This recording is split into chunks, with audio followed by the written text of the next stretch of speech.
రాష్ట్ర వ్యాప్తంగా నేటి నుంచి మొదలైన 10వ తరగతి పరీక్షలు కట్టుదిట్టమైన భద్రత మధ్య క్షుణ్ణంగా తనిఖీ చేసి పరీక్షా హాల్లోకి విద్యార్థులను అనుమతించిన అధికారులు.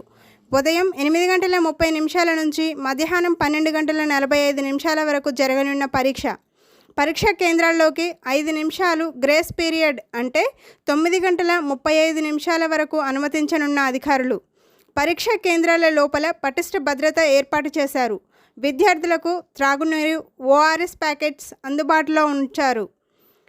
ఎటువంటి అవాంఛనీయ సంఘటనలు జరగకుండా సీసీ కెమెరాలు ఏర్పాటు చేసిన అధికారులు.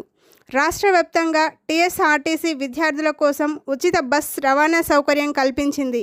అయితే ఈ సౌకర్యాన్ని వినియోగించుకోవాలంటే విద్యార్థులు తమ హాల్ టికెట్ కానీ పాత బస్ పాస్ కానీ చూపించవలసి ఉంటుందని, పరీక్షా కేంద్రాలకు సమయానికి చేరుకునేలా ప్రత్యేక బస్సులను నడుపుతున్నట్లు డిపో మేనేజర్ రామారావు తెలిపారు.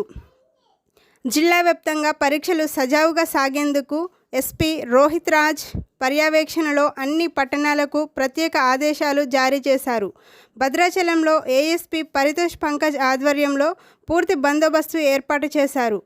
పరీక్షా కేంద్రాల చుట్టూ 144 సెక్షన్ అమలు చేశారు. పరీక్షా కేంద్రాల చుట్టూ గుంపులుగా కానీ ఎటువంటి మైక్లో శబ్దాలు కానీ ఉండకూడదని ఆదేశాలు జారీ చేశారు. భద్రాచలం పట్టణంలో మొత్తం 4 సెంటర్లు 10వ తరగతి పరీక్షలు జరుగుతున్నాయి. Nennapaneni Mohan Rao high school, girls high school, junior college, గురుకుల పాఠశాలలో పరీక్షా కేంద్రాలు ఏర్పాటు చేశారు. విద్యార్థులు ఎటువంటి ఒత్తిడికి లోను కాకుండా సజావుగా రాసేందుకు అన్ని ఏర్పాట్లు పూర్తి చేశామని అధికారులు తెలిపారు. BCM10 News wishes all the best to students.